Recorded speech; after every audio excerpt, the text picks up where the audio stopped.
We got to work on something, that we got to create something and do something with all these students. We had all these different ideas, fairy tales, we wanted to do ghost stories. One student in particular had this idea that it should have a sort of a crime drama bent to it. It was really exciting to just kind of like take this very well-known piece of literature and try to make it our own. Our shooting wasn't finished till the day before our due date on the film festival. There were many points at which I thought, we're biting off more than we can chew.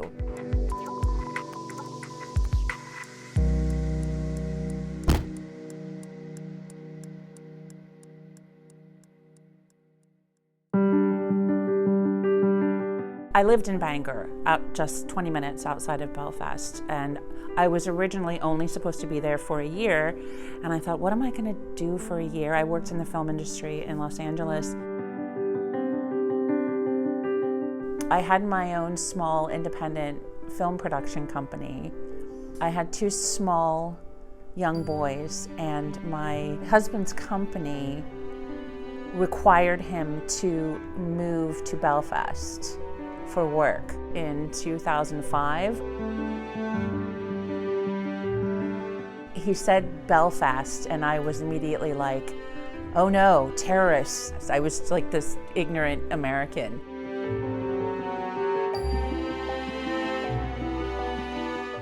I had no idea that it would be such an extraordinary time in my life, personally and professionally.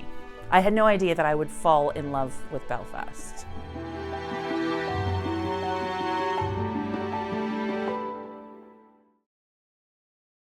One day I just happened to be looking through a catalog and I saw an advertisement for this company, the Educational Shakespeare Company, and I saw that they made films with marginalized groups within and around Belfast, and I called them and I met with them. I worked for their board initially, but I was very clear with them that I didn't want to be on their board of directors. I wanted to make films with them. And then I wound up producing an adaptation of Macbeth called Mickey B with them. They were working in the education department at McGabry Prison, and so that was the first paid employment that I had with them. Making an adaptation of Macbeth in McGabry Prison was the last thing I ever expected to do. Once it was over, it played in film festivals all over the world. People were very, very curious about the process. We were invited to the House of Commons. I was asked to write about it for Routledge Press in the UK. It altered the trajectory of my career. And I was very eager to do something similar, to do another adaptation when I moved back to the States. I left Northern Ireland and I moved to Florida. I've been here about 20 years. I've taught film and documentary and screenwriting. I've taught at the college level. I've been teaching in a high school now for about 8 years. So back in 2022, I was approached by some students who wanted to start a film club. Film Club started and was founded with just me and 3 other members about 2 years ago. It kind of formed the next year into 20 to 30 members, and now this year I think we had at least a total of 40 members. I was the vice president last year, and we just really were trying to just get the club running and going. And one of our members was nominated for an award at the Palm Beach Student International Film Festival, which is Florida's largest student film competition, and she won, and it was amazing. We took a few van loads of students across the state for the awards ceremony, and I was talking to our then club vice president, Noah Sabin, and he and I started kicking around some ideas about how we could potentially involve as many students as possible both beginning and experienced students in one production. And we pitched ideas back and forth of this film that we could do that would get community members involved, that might get other clubs and organizations on campus involved. And it was a really beautiful process because we were able to get so much done in just 2 to 3 hours of talking about potential ideas. We had all these different ideas. We wanted to do fairy tales, we wanted to do ghost stories, but we ended up on the Canterbury Tales because we wanted our members' inputs. We wanted to make sure that whatever we chose was a group decision. Everyone at some point wants to adapt a book into a film, or at least thought about it. So being able to have that chance to take these, famous stories and give our own kind of spin on it was a lot of fun. The Canterbury Tales is about a group of pilgrims. There's 24 people from all walks of life, and they're going on a pilgrimage to this cathedral. And they tell stories to entertain each other, and the idea is that whoever tells the best story wins. They don't have anything to do. They don't have cell phones. So they tell each other stories. So they tell stories, and they're government workers, they're regular folk, they're religious people. They tell stories, but unfortunately Chaucer died before he finished it. So no winner was ever declared. And so we were like, okay, how are we going? So it's a storytelling contest. So we tossed around ideas. So we thought, are they on their way to a concert and they're telling each other stories to keep themselves entertained? Are these teenagers who've gone into the woods and they're sitting around at night telling scary stories, and this is going to be some sort of horror story? We were trying to think of situations where people would be telling stories. One of the ideas we came up with is that people tell stories at funerals. So it's basically about a mafioso, a mafia don, and who's passed on, and he has 5 children, and the 5 children each deliver a eulogy at his funeral and tell about their experience with him. And then, of course, something shocking happens at the end, in the final eulogy. And so each of those 5 eulogies was adapted from one of the 5 Canterbury Tales that was eventually selected. So there was really no true ending.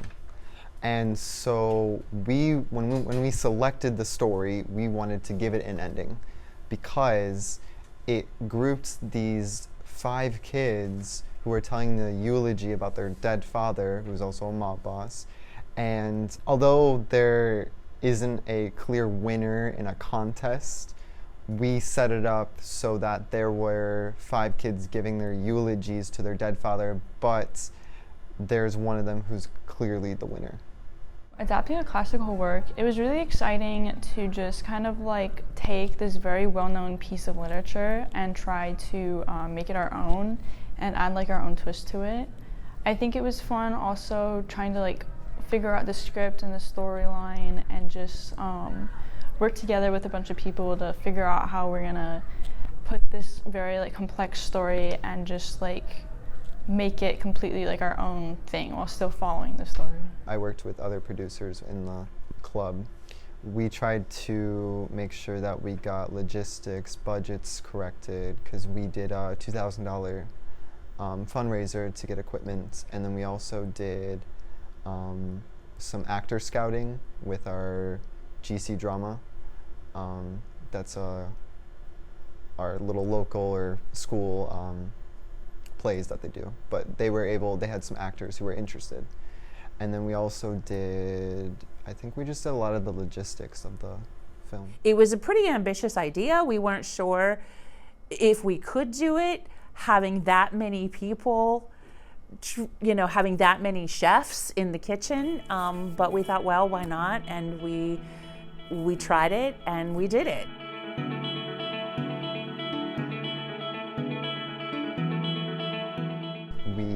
had GC Drama, which is, again, they do plays here at the school, but we had actors who were very involved. We also involved lots of the art students and as well music students. We actually had a composer for the film. And then we also got a few companies around our school to donate food or provide food for the club and or activities with the film. It was very difficult to make sure that we could get filming locations. That was another big struggle of ours, but we were very grateful with what we were able to accomplish. Helped on set with lighting, helped on set with sound, and overall we just kind of worked all together on this project.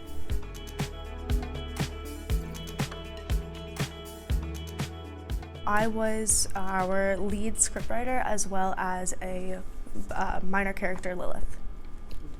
I would say, at least for scriptwriting, it was quite difficult, quite challenging.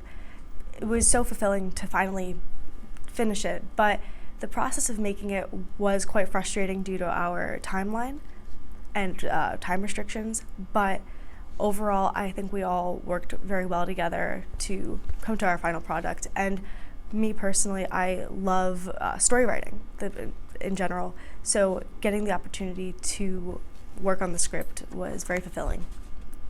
And playing Lilith, I had a lot of fun in the role. I wasn't even supposed to be in the role. It just ended up in my lap, and being able to play the character, I had a lot of fun with it, and I enjoyed helping out. I'll be honest, there were many points at which I thought we're biting off more than we can chew with this. Again, because there were so many chefs in the kitchen, and we had 5 small crews, and we had to, basically, put it all together, and it had to all mesh. But I feel like we pulled it off. The kids were certainly dedicated to making it happen. I was hands off. At a certain point, I just took a step back and said, I release all responsibility, I release all control. This is not mine. This is not my baby. It belongs to them. So for my role in the film, I was our editor. Well, that was like my main role of it. So I spent a lot of time just kind of locked up in my room, sitting on Premiere Pro for like 14 hours and just putting together footage and editing. It got a little bit complicated since our shooting wasn't finished till the day before our due date on the film festival, but I managed to get it done. My favorite memory from filming was when we were at the church and we were quite literally throwing a picture frame onto Jackson. It was really funny and quite interesting to shoot and figure out the camera angles for that. But overall, I enjoyed working with the cast immensely, and I know everybody put so much work into this, and it was amazing to see everybody interact as well. That also brought a huge smile on my face. But I would say probably the most cherished memory I have was the day we shot at the church. That was the day we had the whole main cast there, and all of us were there on set working, and it was like we were there for like 4 or 5 hours, and I think that was just definitely a lot of fun. We got to work with everyone got to work together, and that's something that I'll always remember, my first day working on a set. One of the greatest benefits for myself and the students was, again, probably the experience, getting to work on set, getting to edit, getting to create music, getting to work on something related to film. And I think providing those opportunities really strengthen our community. My most cherished memory of this whole experience would probably be getting to work with the students. And I know how cheesy that sounds. I know how trite that sounds because every teacher says that, right?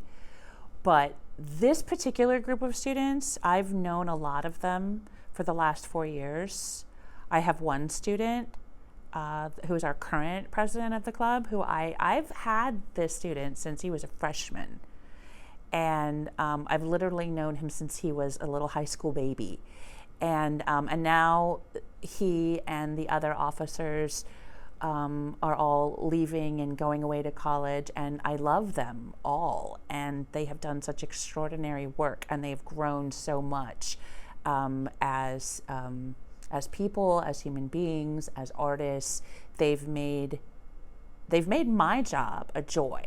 So, and to be able to do something of this magnitude with them, that was the most joyful part for me, to be able to have that experience with them. I've always said, when I was in high school, in my cinematography class, we had to learn the parts of a video camera, and we got extra credit for shooting high school football games on Friday night. You know, it was not this. So I'm really proud and really happy that they got to have the experience that I wished I'd had, and that I got to watch them have it.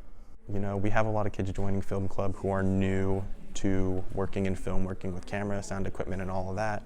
And I think that they definitely benefited from being able to experience that and work on a set. You know, it was long, but it was definitely a lot of fun. Working with this project helped me grow artistically by just allowing me to like explore playing with like different like camera angles and different like cinematography stuff. By collaborating with other people, it kind of helped me to like expand like my like overall creative views, and like it like just like helped me build my overall creativity. I think my most cherished moment was just getting to have fun with, because I think we're all friends to some degree, and I think getting to work on with your friends, with your other people you know, and our sponsor, it was just a really fun process. Film Club this year has felt more like a family. And I think in large it has to do with the film and being able to work with everybody. I don't think there's any way it would have ever even occurred to me to have made an adaptation of the Canterbury Tales with a group of high school students if I had not had that experience of making the adaptation of Macbeth in Northern Ireland. I find this opportunity to be amazing. I know that all of us put so much hard work into this piece, and I think that having it broadcast gives it the light that it deserves. So when it comes to our film being like broadcasted in Northern Ireland, I think it's an amazing opportunity. I think it's something really cool that, you know, as a club and just us in general, being able to see our film get broadcasted onto some public network is a really cool milestone and achievement to achieve, especially at this level. You know, this is the first short film we've made, and for that chance to even have someone out and, you know, the public view see it is really cool.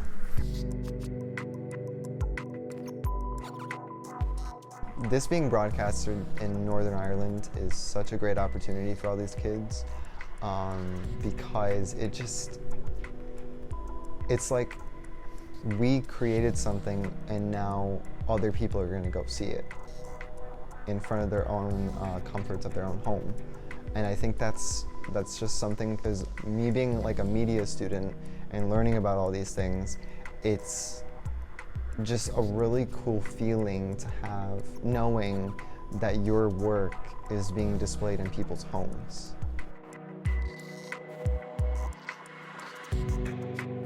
I think having it broadcasted in Northern Ireland is really cool. I didn't even think that we would even put this on like YouTube or anything. Like Northern Ireland, that's cool. I'm glad we got this opportunity. And if I do this again next year, I want to do Hamlet. I love Hamlet. Interesting. I guess you have to speak for next year. Okay, I'm done. It's a wrap.